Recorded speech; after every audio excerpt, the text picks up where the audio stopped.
نحمده ونصلي على رسوله الكريم اما بعد فاعوذ باللہ السمیع العلیم من الشیطان الرجیم بسم اللہ الرحمن الرحیم۔ معزز عزیز سامعین سامعات السلام علیکم ورحمۃ اللہ وبرکاتہ۔ آج ہم پڑھیں گے سورہ بنی اسرائیل کی آیت نمبر 94۔ ما مانا الناسا، اور نہیں منع کیا، نہیں روکا لوگوں کو، ان یؤمنوا کہ وہ ایمان لائیں، اذ جاءہم الہدی جبکہ ان کے پاس یہ ہدایت، یہ قرآن، یہ رسول آ بھی چکا ہے، اللہ سوائے اس بات نے روک رکھا ہے ان قالوا کہ وہ کہتے ہیں اب عسى اللہ بشر رسولہ کہ اللہ نے ایک انسان کو رسول بنا کر کیوں بھیجا ہے، یعنی اس چیز سے یہ رکے ہوئے ہیں کہ اللہ نے ایک انسان کو کیوں ہی رسالت دی ہے۔ قل لو کان فی الارض، محمد صلی اللہ علیہ وسلم آپ ان سے کہہ دو کہ اگر ہوتے زمین میں ملائکات فرشتے یمشون مطمئنین اور اطمینان کے ساتھ چل پھر رہے ہوتے، لنزلنا علیہم من السماء ملکا رسولا، تو ہم ضرور بھیجتے، ضرور اتارتے ان پر آسمان سے فرشتے کو ہی رسول بنا کر، یعنی اگر زمین پر فرشتے ہوتے تو ہم فرشتے کو رسول بنا کر بھیجتے، اگر زمین پر انسان ہیں تو انسان ہی کو اللہ تعالیٰ نے رسول بنا کر بھیجا ہے۔ پھر تم لوگ کہتے وہ تو فرشتہ ہے، ہم انسان ہیں، ہم کیسے اس کو فالو کر سکتے ہیں؟ تو اللہ نے جب زمین پر انسان تھے تو اللہ نے انسان ہی کو رسول بنا کر بھیجا۔ قل کفی باللہ شہیدا بینی و بینکم، محمد صلی اللہ علیہ وسلم آپ ان سے کہہ دو کہ اللہ ہی کافی ہے گواہ میرے اور تمہارے درمیان، انہ کان بعبادہ خبیر بصیر، بے شک وہ اپنے بندوں سے باخبر ہے اور اپنے بندوں کو دیکھ رہا ہے، بے شک یعنی میرے اور تمہارے درمیان گواہی کے لیے اللہ کافی ہے۔ اس کی تفسیر یہ ہے کہ تاکہ وہ حجاب باقی رہے جو امتحان کے لیے ضروری ہے اور ضروری تھا، ورنہ اگر فرشتوں کے لیے انسان اور انسانوں کے لیے فرشتے آسمان سے اترتے اور انہیں خدا کا پیغام پہنچاتے تو امتحان کے لیے کیا باقی رہ جاتا؟ پھر مزید یہ کہ اپنے ابنائے نو کے لیے اسوہ اور نمونہ بھی تو وہی بن سکتے ہیں، انسانوں کے لیے انسان تو فرشتوں کے لیے فرشتے اور جنوں کے لیے جن۔ یہدی اللہ فہو المہتدی، اور جس کو اللہ ہدایت دے وہی ہدایت پاتا ہے، یعنی اپنے قاعدے اور قانون کے مطابق جسے اللہ ہدایت دیتا ہے وہی ہدایت پاتا ہے۔ وَمَن یضلل، اور جس کو بھی وہ گمراہ کر دے، یعنی اللہ کو پتہ ہے یہ بندہ نہیں ہے ہدایت پانے والا، فَلَن تَجِدَ لَهُمْ أَوْلِيَاءَ مِن دُونِهِ، پھر تم ہرگز نہیں پاؤ گے محمد صلی اللہ علیہ وسلم ایسے لوگوں کے لیے نہ کوئی سرپرست اللہ کے سوا۔ وَنَحْشُرُهُمْ يَوْمَ الْقِيَامَةِ، اور ہم جمع کریں گے انہیں قیامت کے دن، علی وجوہہم ان کے چہروں کے بل،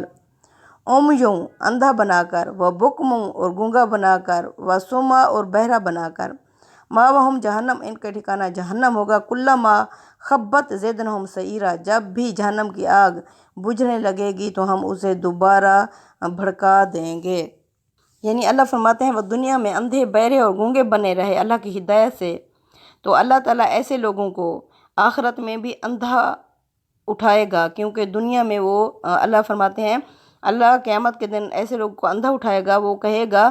لیما حشرتنی اعمیٰ، اے اللہ تو نے مجھے اندھا کیوں اٹھایا، وقد کنت بصیرا، جبکہ میں تو دنیا میں دیکھنے بھالنے والا تھا۔ اللہ فرمائے گا اسی طرح تیرے پاس آئی تھی میری ہدایت تو اسے اندھا بنا رہا، تو آج میں تمہیں اندھا اس لیے میں نے اٹھایا ہے۔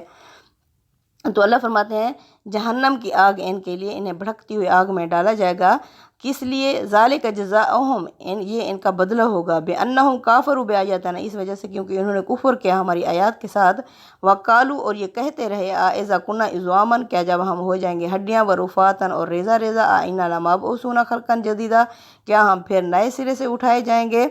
اولم یرو، کیا یہ نہیں دیکھتے، ان اللہ الذی، بے شک اللہ تو وہ ذات ہے، خلق السماوات والارض، جس نے پیدا کیا آسمانوں اور زمینوں کو، قادرن وہ قدرت رکھتا ہے اس بات پر، علی ان یخلق مثلہم کہ ان جیسوں کو پھر سے پیدا کر سکے، وجعل لہم اجلا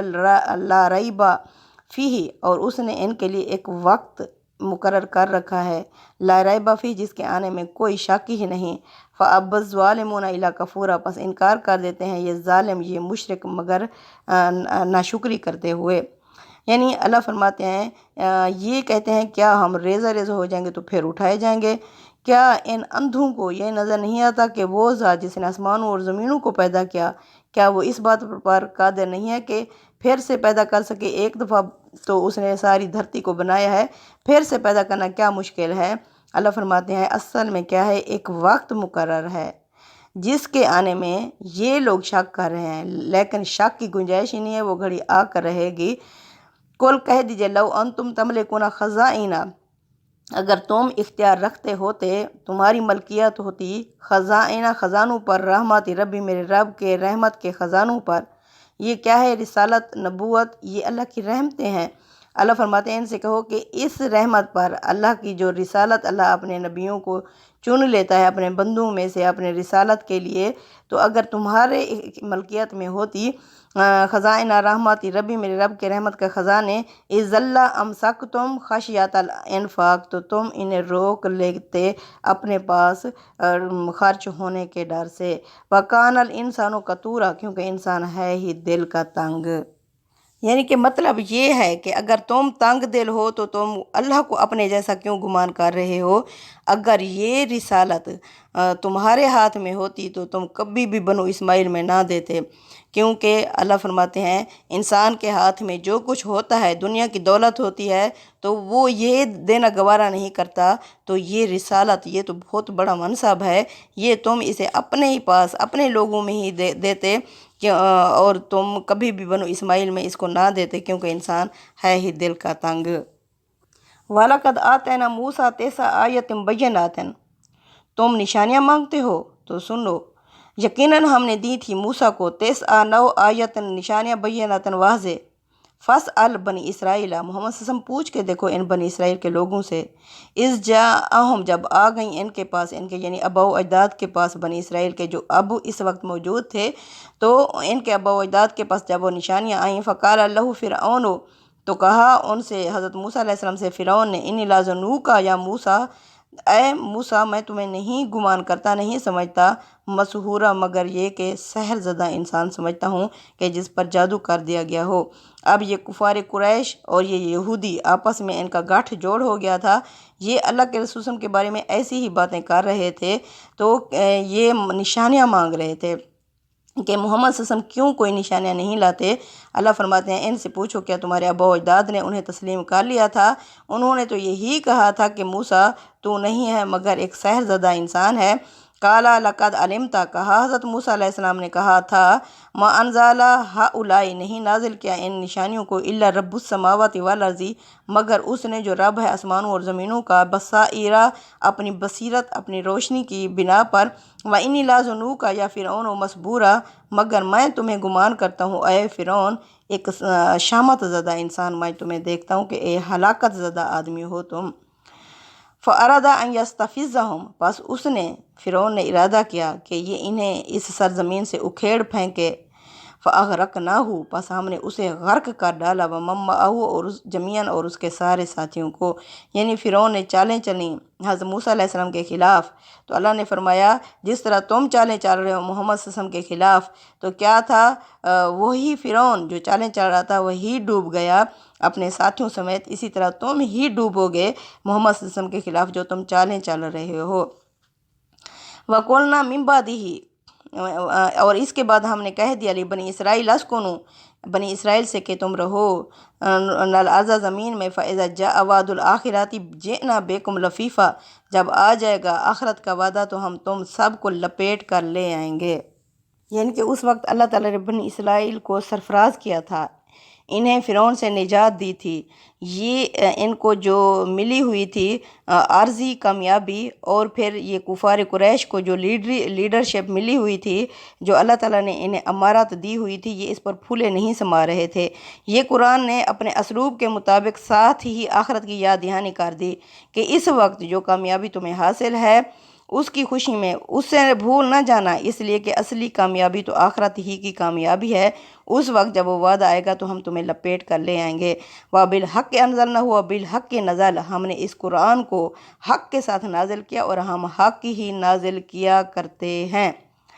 وَمَا أَرْسَلْنَاكَ إِلَّا مُبَشِّرًا وَنَذِيرًا، محمد صلی اللہ علیہ وسلم ہم نے آپ کو نہیں بھیجا مگر خوشخبری دینے والا جنت کی بنا کر، وَنَذِيرًا، اور خبردار کرنے والا یا ڈرانے والا بنا کر جہنم سے۔ یعنی کہ یہ قرآن اسی طرح اترا ہے، اس میں کسی باطل کی آمیزش نہ آگے سے داخل ہو سکتی ہے اور نہ ہی پیچھے سے داخل ہوئی ہے اور نہ ہی ہو سکتی ہے، اس کی ہر بات قطعی ہے اور یہ علم حقیقی لے کر آیا ہے۔ یعنی یہ ہے سچا قرآن، یہ حق کے ساتھ نازل ہوا ہے اور اللہ کی طرف سے حق ہی نازل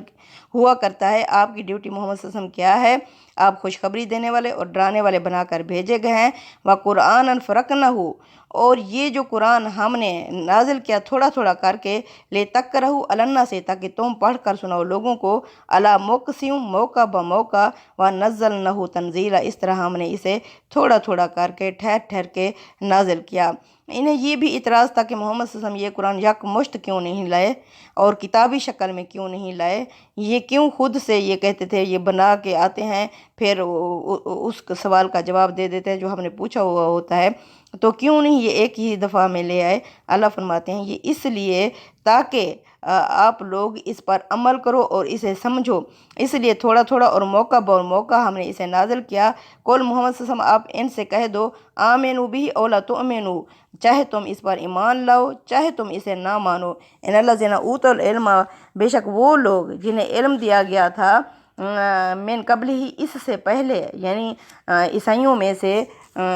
جن کو اس سے پہلے علم دیا گیا تھا، اذا یتلی علیہم یخرون، جب ان کے سامنے یہ قرآن پڑھا جاتا ہے تو وہ گر پڑتے ہیں، للاذقان، ٹھوڑیوں کے بل، سجادہ، سجدوں میں، تو وہ سجدوں میں ٹھوڑیوں کے بل گر پڑتے ہیں۔ وَيَقُولُونَ، اور وہ کہتے ہیں، سبحان ربنا، پاک ہے ہمارا رب، ان کانا وعد ربنا لمفعولا، بے شک ہمارے رب کا وعدہ پورا ہو کر رہنے والا ہے۔ یعنی جو پہلے ہی سے ایمان والے تھے، جو پہلے ہی سے اپنی کتاب کو پکڑے ہوئے تھے اور اس پر باعمل تھے، وہی لوگ اسے سمجھ جاتے ہیں کہ یہ واقعی اللہ کی کتاب ہے، اس میں کوئی شک کی گنجائش ہی نہیں ہے، تو وہ روتے ہوئے سجدوں میں گر پڑتے ہیں اور وہ کہتے ہیں کہ بے شک ہمارے رب کا وعدہ پورا ہو کر رہنے والا ہے۔ وَيَخِرُّونَ لِلْأَذْقَانِ، اور وہ گر پڑتے ہیں ٹھوریوں کے بل، یبکون، روتے ہوئے، وَيَزِيدُهُمْ خَشُوعًا، اور ان کی خشیت میں اور اضافہ ہو جاتا ہے۔ آیت سجدہ۔ اللہ اکبر،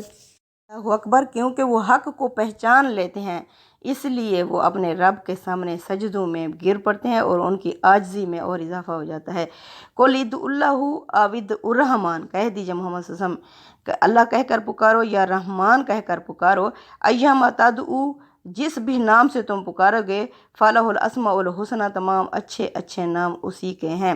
اب انہیں یہ بھی اعتراض تھا کہ یہ محمد صلی اللہ علیہ وسلم یعنی رحمان کیوں کہتے ہیں، کیونکہ عربی لوگ